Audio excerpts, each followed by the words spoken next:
আসসালামু আলাইকুম everyone, welcome back to my channel. আজকের পর্বে আমি আপনাদেরকে দেখাবো কিভাবে ঝটপট একটি রোস্টের রেসিপি করা যায়। ঘরে থাকা উপকরণ দিয়ে আজকের রেসিপিটা করব, আশা করছি সবার ভালো লাগবে। এখানে আমি 2টা সোনালী মুরগি কেটে ধুয়ে ভালো করে পরিষ্কার করে নিয়েছি। তারপর 1 টুকরো লেবুর রস, আধা চামচ হলুদের গুঁড়া, পরিমাণ মতো লবণ দিয়ে 30 মিনিটের জন্য ম্যারিনেট করে রাখবো।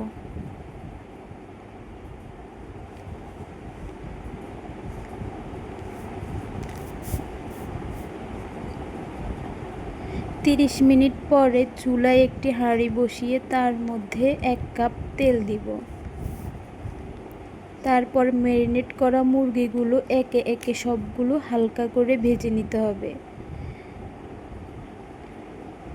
বেশি ভাজলে কিন্তু মুরগির সফটনেসটা থাকবে না, তাই অবশ্যই হালকা করে ভেজে নিতে হবে।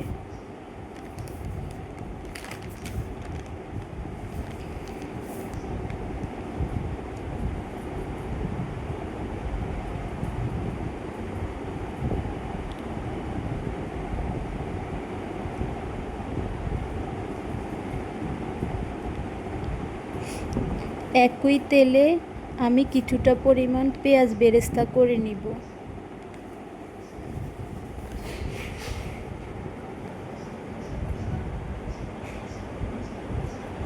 বেরেস্তা হয়ে গেলে এখান থেকে আমি কিছুটা বেরেস্তা একটা বাটিতে তুলে নিব।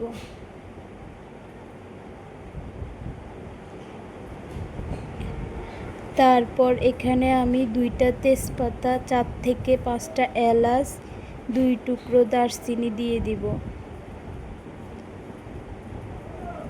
এখানে আমি কিছুটা পেঁয়াজ বেটে রাখছি, পেঁয়াজ বাটা, 7 থেকে 8টা কাজু বাদাম বাটা, 1 চামচ রসুন বাটা, 1 চামচ আদা বাটা দিয়ে নেড়ে চেড়ে ভালোভাবে মিশিয়ে নিব।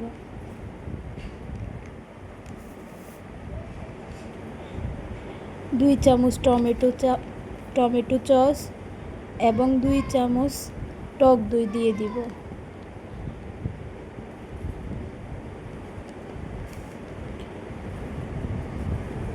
এক চামচ মরিচের গুঁড়া এবং 1 চামচ লবণ দিব।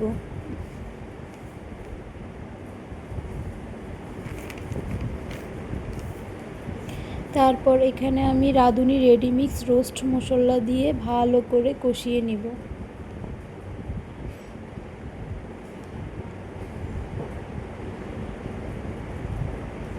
মশলাগুলো কষিয়ে নেওয়ার পর ভেজে রাখা মুরগিগুলো দিয়ে মশলার সাথে মিশিয়ে নিতে হবে।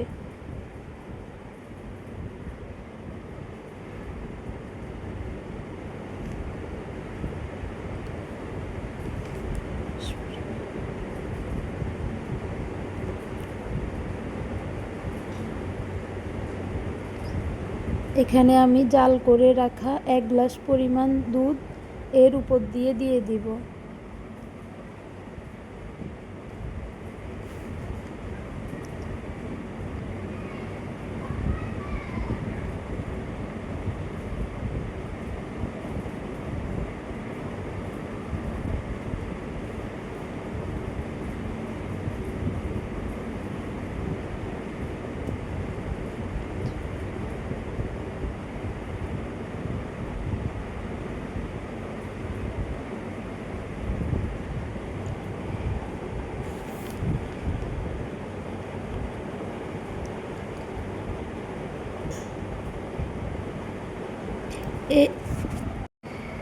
তারপর ঝোল যখন ফুটে যাবে এর মধ্যে আমি 7 থেকে 8টা কাঁচামরিচ উপর দিয়ে দিব।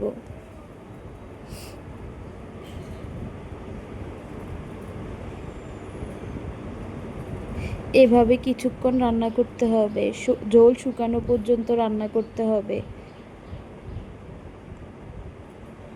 ঝোল যখন শুকিয়ে যাবে এরপর ঢাকনা খুলে উপর দিয়ে কিছুটা ঘি এবং পেঁয়াজ বেরেস্তা দিয়ে দিতে হবে। পেঁয়াজ বেরেস্তার সাথে এখানে আমি 1 চামচ চিনি মিশিয়ে উপর দিয়ে দিয়েছি।